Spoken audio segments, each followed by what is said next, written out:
오른소리 가족 여러분 안녕하십니까? 청년 부대변인 김태현입니다.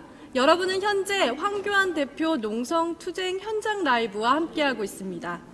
12월 20일 현재 농성 10일차를 지나고 있고 이번 주 내내 규탄 대회가 국회에서 이루어졌습니다. 이러한 강력한 투쟁을 하고 계시는 의원님 중에서 오늘은 울산 중구 국회의원님이신 정가윤 후원회장님 모시고 이야기 나눠보도록 하겠습니다. 회장님, 우리 일단 인사부터 부탁드립니다. 저는 울산 중구 출신 정갑윤 의원입니다. 현재 당의 후원회장을 맡고 있습니다. 우리 후원회장님, 제가 듣기로는 후원금이 한 8억 원 정도 된다고 하는데 맞나요?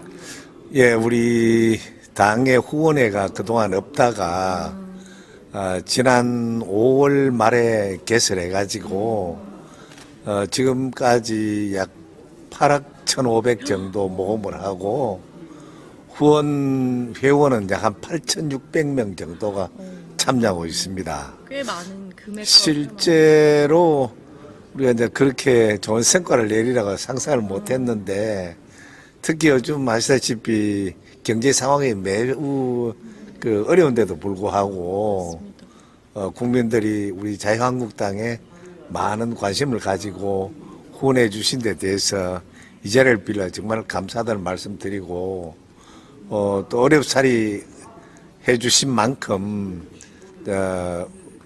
우리 당에 아주 요긴하게 쓸 수 있도록 그렇게 할 계획입니다. 구체적으로 어떻게 사용하실지 궁금하실 것 같은데요. 네. 좀 말씀해 주시면 좋겠습니다.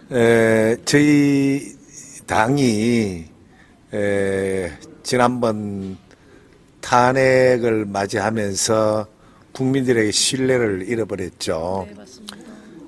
그래서 실제로 다른 정당들은 2017년부터 후원회를 조직해서 꾸준히 후원금을 모금해 왔는데 우리 당은 그동안 후원회를 조직하지 않았습니다. 그런 가운데 우리가 이제 이 장외 집회를 이제 지속적으로 열고 하면서 우리 자금 수요가 늘어나고 또 지난번 탄핵으로 인해서 그 책임 당원의 숫자도 줄어지고 또 지난 지방선거를 맞이하면서 우리 당 후보들이 완전히 참패를 했죠. 네. 지방자치단체장이나 지방의원 소위 특별당비를 내는 회원 수가 대폭 줄어짐으로써 당의 수입이 격감을 하기 시작한 겁니다. 맞습니다. 그래서 어쩔 수 이제 우리 당을 유지해 가야 되니까 후원회를 조직하자 이렇게 해서 5월 말에 후원회를 조직했는데 우리가 후원회를 조직할 때보다는 실제로 상당히 호응도 좋고 지금 현재 다른 정당하고 비교해서 볼 때 비교가 안 될 정도로 상당히 성과를 거두고 있습니다. 그것은 바꿔 얘기하면 국민들이 나라가 이렇게 해서는 안 된다. 정말 이 정권 교체를 자유한국당을 중심으로 해달라 하는 그런 메시지도 담겨 있다고 생각하고요. 우리 후원자들의 그 성원을 보답하기 위해서라도 우리 황교안 대표님을 비롯한 우리 당 지도부는 정말 다음 수권 정당이 될 수 있도록 내년 총선에 정말 많은 의석을 확보하는데 매진해야 될 것 같습니다. 네, 그럼 결국은 그 후원해주신 후원금으로 우리 한국당을 살리고 있다 이렇게 네. 얘기해 볼 수 있을 것 같습니다. 아주- 많은 후원금 감사드립니다. 감사합니다. 네, 그러면 이제 본론으로 들어가서요. 12월 17일 예비 후보가 사실상 등록이 시작이 됐습니다. 그럼. 그럼 본격적으로 선거가 시작됐다라고 말할 수가 있는데 그렇죠. 선거법이 아직 확정이 안 됐습니다, 회장님. 왜 합의가 이렇게 안 되고 있는 걸까요? 근데 이 지금 현재 선거법이 원점에서 맴돌고 있는 것은 근본적으로 그 선거법을 통과시키고자 하는 여당의 어떤 뜻보다는 소위 선거법을 빌미로 해가지고 다른 목적을 갖고 있었기 때문에 이런 결과가 발생했다고 봅니다.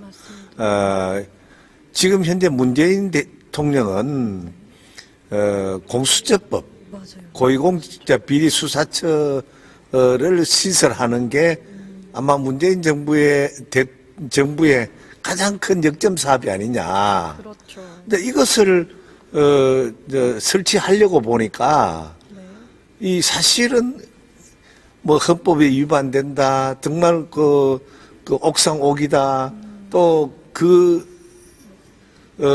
법안을 통과시키기 위해서 검찰을 아주 정말 나쁜 있어서는 안 될 조직으로 맞아요. 폄훼하고 이제 그런 가운데 이제 이 공수처를 신설하고자 하니까 누가 봐도 이 공수처 신설은 합법적이지 못하니까 그렇죠. 그 동조를 안 해주니까 네. 그 동조를 자아내기 위해서 야당에게 선거법을 미끼로 준 거죠. 그러니까 선거법으로 협상을 하고 그렇지. 있는 거죠. 그죠? 뭐 협상이라기보다 미끼예요, 미끼. 그거를 하나 주고 우리 하나 받고. 그래서 야당이 특히 군소정당이 네. 군소정당이 이 전 세계 대통령 중심제 국가에서는 거의 시행하지 않고 있는 그 연동형 비례대표제. 근데 이런 것을 들고 와가지고 이번 기회에 자기네들도 그 원내 교섭단체로 부상하기 위한 위해서. 이제 그런 또 그 속셈이 있는 거죠. 그렇죠. 근데 그런 하니까 처음에는 공수처법하고 서로 딜을 하면 되겠다는 생각을 가졌는데 막상 뚜껑을 열고 보니까 이거는 정말 또 역시 해서는 안 될 짓이다. 그렇죠. 그러니까 원점에서 맴돌게 되고 지금까지 지난 17일 이미 벌써 예비후보 등록을 시작했는데도 불구하고 아직 뭐 내 선거 구역은 과연 어디까지인지 그렇죠. 아직 지금 현재 선거 모르고 지역이 선거운동을 하고 없어지나 있는 있나 이런 것도 모르고. 그렇지 자기 그렇죠. 선거구가 있을지 없을지도 모르면서 네, 이거 선거운동을 하고 큰일 있습니다. 맞아요. 네. 근데 이렇게 합의가 안 되는 이 키가 바로 석패율이라는 거잖아요. 뭐 석별도 있고 여러 가지 네, 있죠. 여러 가지 네. 있는데 이 석패율을 결국 야 3당은 절대 포기 못한다라고 이야기를 하는데 이 석패율을 왜 이렇게 가지고 싶어 할까요?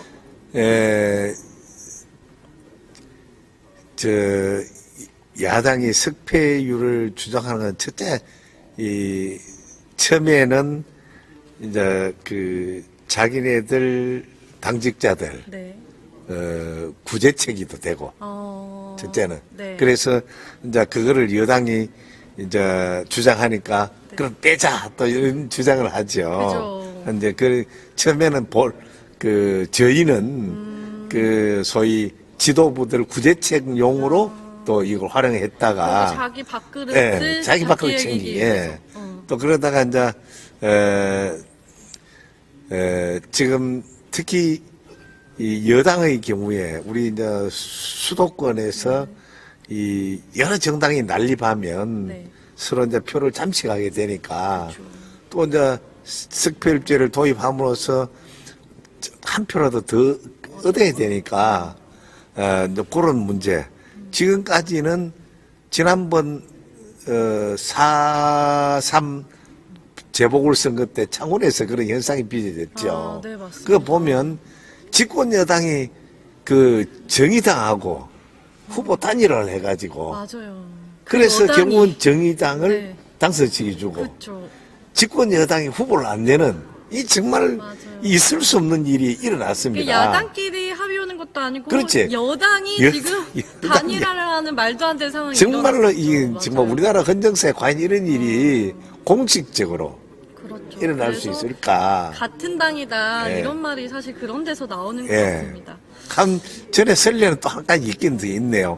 지난 총선 때 네. 울산 북구에 네네.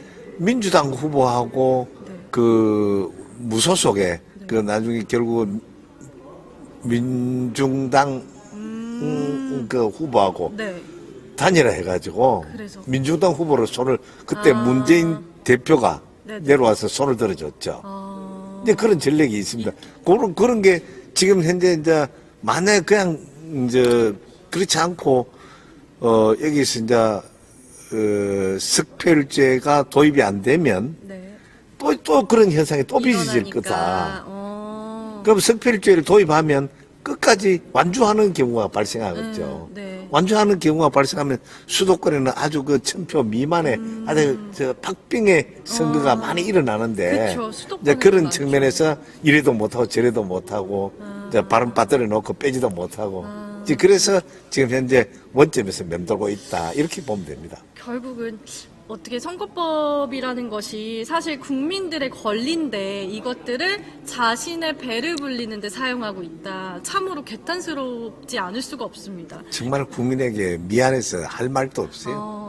맞습니다. 근데 어쨌든 최선을 다해서 우리 의원님들이 막아내고는 있지만 이게 숫자로 그리고 불법으로 계속 이렇게 몰아치고 있기 때문에 만약에 통과가 된다면 어쨌든 한국당 입장에서도 이것을 막아내야 되잖아요. 또 그렇죠. 이에 대해서 이제 어쨌든 대응책이 필요할 텐데 혹시 한국당은 어떤 대응이 준비 중인가요? 뭐 비례 한국당이다 뭐 이런 다양한 이야기들이 있던데요. 첫째는 우리 이제 언론의 역할입니다. 제가 볼 때는 네네. 이런 정말 법에도 원칙에도 정말 맞지 않은 일을 자행되고 있는데 네. 언론이 너무 일방적으로 편파적으로 보도를 하고 있습니다. 국민들이 잘 모릅니다. 잘 그 모르더라고요. 실제로 지난번 연동형 비례대표제를 주장하던 그 정의당의 심상정 대표 역시도 그 국민은 알 필요 없다. 네. 심지어 나도 잘 모른다. 이런 얘기가 누구도 흘러나올 모르는. 정도로 네. 그 복잡한 내용인데 그것을 언론이 어느 정파에 치우치지 말고 사실대로 보도해 줌으로써 국민들이 이거는 이렇구나 이건 이렇구나 하고 판단을 해서 국민의 권리를 지킬 수 있도록 만들어줘야 되는데 지금 그냥 그 다수결에 의해서 휩쓸려 가고 있거든요. 그래서 우리 자유한국당은 정말 여당 플러스 이런 그 시스템에 의해서 돌아가는 것을 우리 국민들에 계속 그 홍보하고 이게 잘못됐다는 것을 주지시키고 그래도 안 되면 최후의 수단으로 결국은 그 제도 그들이 만든 제도에 우리가 또 참여를 해야 되니까 저 대응을 해야죠. 대응을 해야 그쵸. 되니까 그 비례 한국당이라든가 네, 비례 한국당. 그렇게 해서 우리가 대응을 해야 된다. 그래 하면 결국은 제일 이제 어려워지는 게 집권 여당이 어려워지지 않겠느냐 그쵸. 그렇게 봅니다. 어쨌든 집권 여당에서는 비례 한국당을 가지고 막 쓴소리를 많이 하고 있기 때문에 우리의 이런 것들을 좀 따라가진 못할 것 같습니다. 네. 결국은 여론이 우리의 이런 것들을 이렇게 형평성 있게 이야기하는 것이 중요하고 어쨌든 넘어서더라도 우리는 비례한국당 아니면 다른 대응책으로 계속 진행해 나가야 된다 이런 얘기를 하신 것 같습니다. 예. 국민의 권리를 그들이 마음대로 할 수 있는 건지 모르겠습니다. 이러한 지금의 형태를 보면 국민들을 지금 무시하고 있는 것이 아닌가라는 생각이 듭니다. 네. 선거법은 제대로 돌아가기를 진심으로 바라면서 다음 이슈를 이야기해 보도록 하겠습니다. 연신 보도가 되고 있는 겁니다. 검찰농단이라고 할 수 있는 유재수 사건을 좀 살펴볼게요. 정부에서는 전혀 사실이 아니다. 근거가 없는 보도니까 삼가해 주시기 바란다. 이렇게 얘기를 했는데 어제 조국 장관께서 전 장관께서 100원으로를 통해서 유재수 구명청탁이 있었다고 진술을 하면서 의혹이 밝혀지고 있는데요. 이 유재수 사건이 뭐일까요? 어떤 사건이죠? 첫째 이 유재수 사건은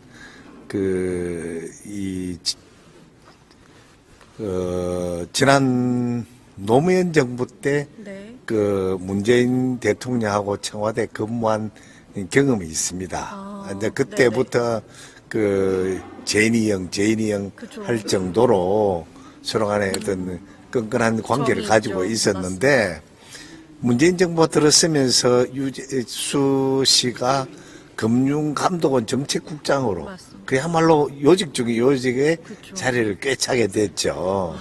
이제 그런 가운데 이제 거기서 소위 그 부정 비리를 저지르게 됐죠. 많이도 먹으셨죠. 예,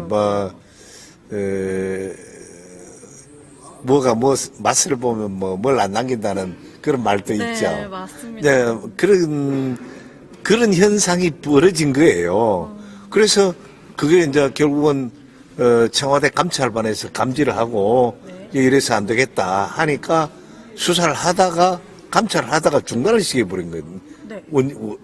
그때서부터 이제 문제가 발생하기 시작한 겁니다. 처음부터 그 정부에서 아예 그냥 막아버린 거예요. 그렇죠. 예. 네. 그때 다 해서 어떤 정리를 해버렸으면 맞습니다. 이런 얘기가 사태가 없을 텐데. 네, 발생할 수가 없죠. 네. 근데 거기서 그러니까 그래놓고 또 이제 거기 사건이 이제 오픈이 안 되니까 네.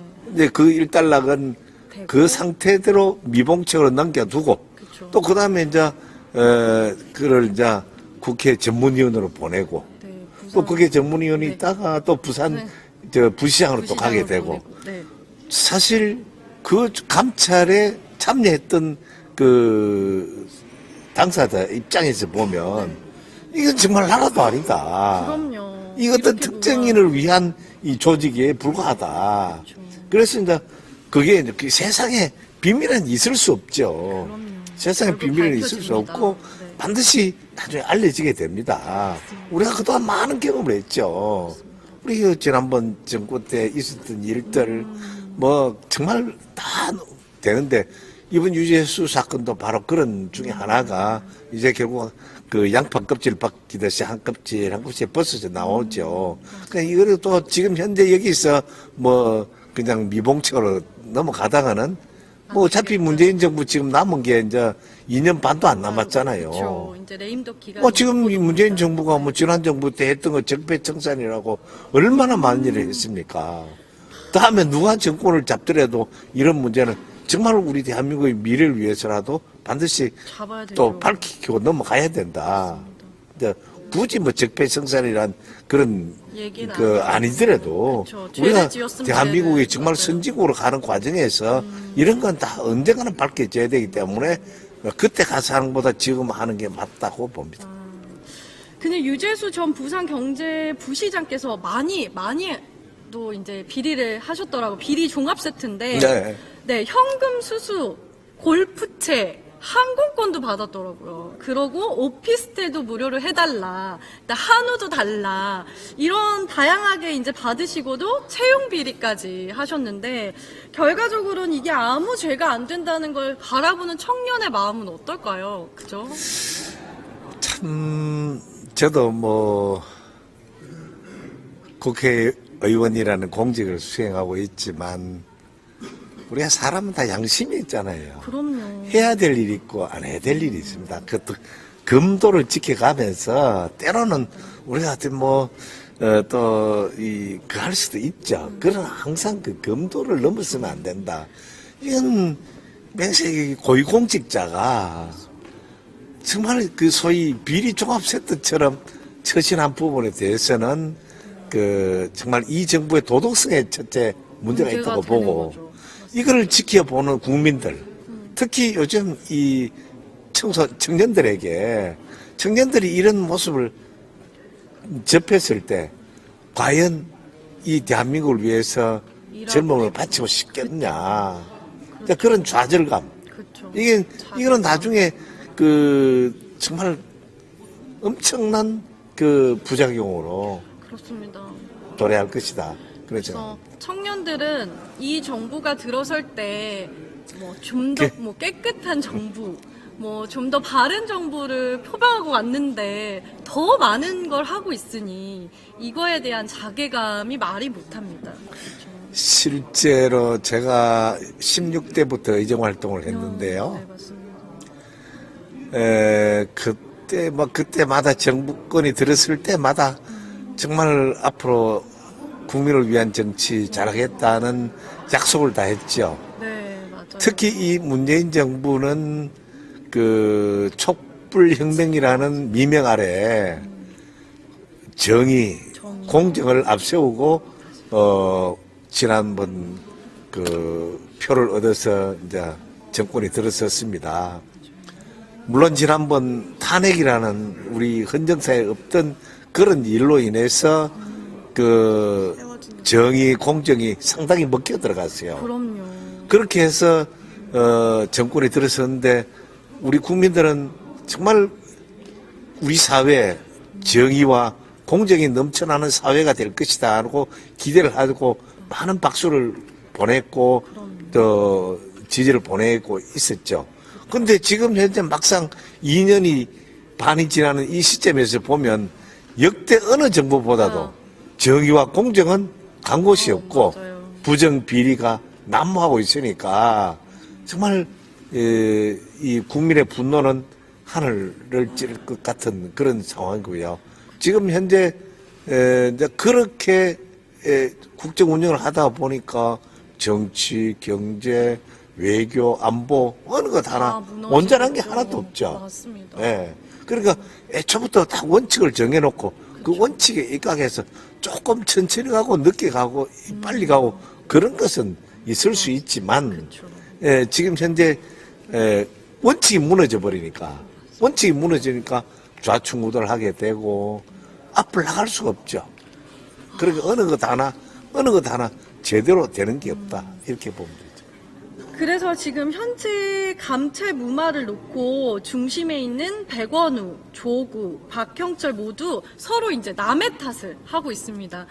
역시나 남의 탓을 할 거다 했지만 이렇게 역시나 할 줄 몰랐는데 이런 모습을 보면 어떤 생각이 드세요? 손 회장님? 참 다른 그래도 문재인 정부는 보면 이 전에 역대 정부하고 차이점이 있다면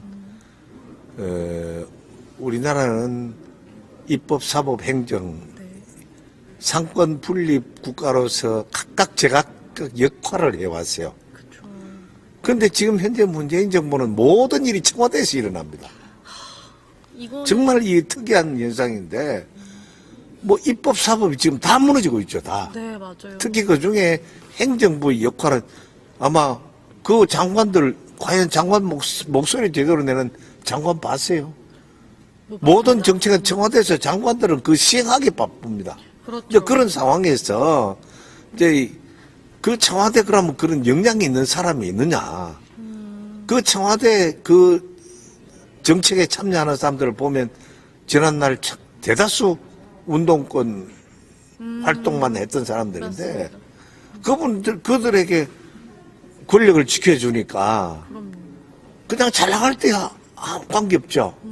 문제가 발생하기 시작하면 그 잡을 수가 없죠. 그럼. 그래 지금 현재 이제 결국 그때 다 저질러 놓고는 다 서로 너 내 탓이다. 탓이 너 탓이요. 내 탓이라는 소리 전혀 안 하는 네, 것더라고요. 네, 보니까. 너가 시켰다. 네. 뭐 누가 그러니 하라고 결국은 했다. 이건 뭐 멀잖아. 지금 내가 볼 때 이 정권이 종말을 구하지 않겠나 그런 생각을 맞아요. 해봅니다.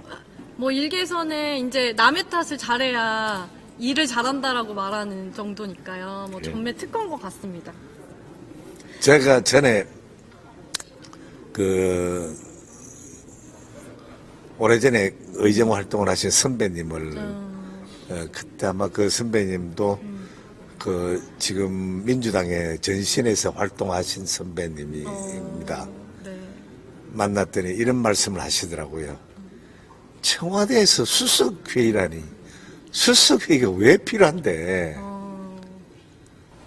청와대 수석이 이런 건 그림자가 돼야지.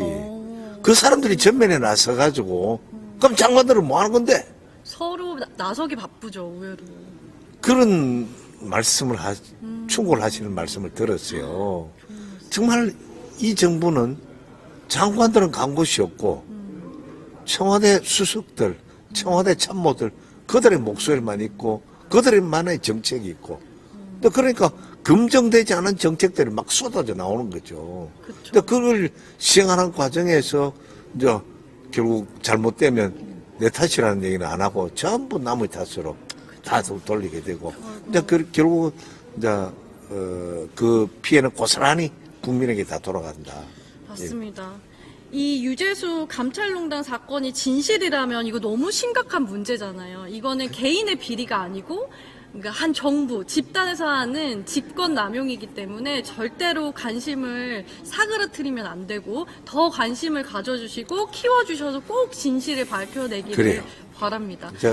정말 우리 국회가 이럴 때는 제 역할을 해줘야 돼요. 맞습니다. 국회가 제 역할을 해서 이건 뭐 어떤 정권의 어떤 문제라기보다 대한민국의 미래를 위해서라도 이런 거는 국정조사를 한다든가 그럼요. 특감을 한다든가 하던가. 맞습니다. 그렇게 해서 하나씩 밝혀 넘어가야 우리 대한민국의 미래가 있습니다. 맞습니다. 이 사건뿐만 아닙니다.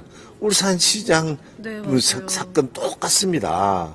지금 현재 이것도 뭐 계속 지금 현재 쏟아져 나오는데 이런 문제들도 결국 우리가 어느 정권에 타격을 준다기보다는 우리 대한민국의 미래를 위해서라도 진실은 꼭 정말 밝혀줘야 꼭 밝혀주고 그래서 잘못된 거는 바로 다시 재발하지 않도록 이제 그렇게 해 가야 되거든요. 맞습니다. 예. 울산시장 선거에 관련된 이제 선거법 농단도 이게 문제가 많잖아요. 그럼요. 울산에 계시니까 네, 그럼요. 그 사건에 대해서도 조금 살펴주시면 좋을 것 같습니다.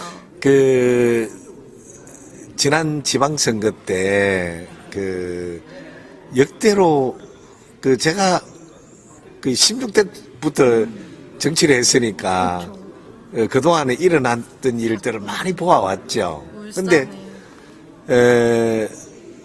지난번 선거 때 보면 그때 물론 선거 전에 뭐 이런 얘기 저런 얘기들 세간에는 회자가 된 적도 있기는 합니다. 네.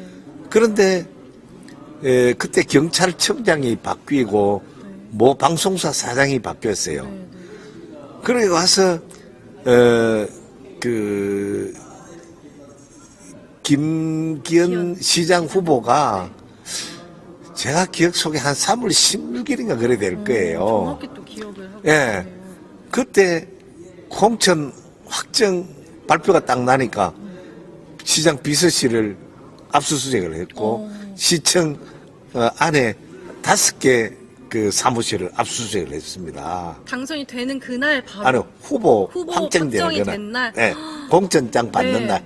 예. 근데 그때부터 사실 선거의 시작이잖아요. 그렇지. 그렇죠. 제일 중요한 그리고 시기. 예, 역대로 선거를 목전에 두고는 그런 건 정말 그야말로 현행범.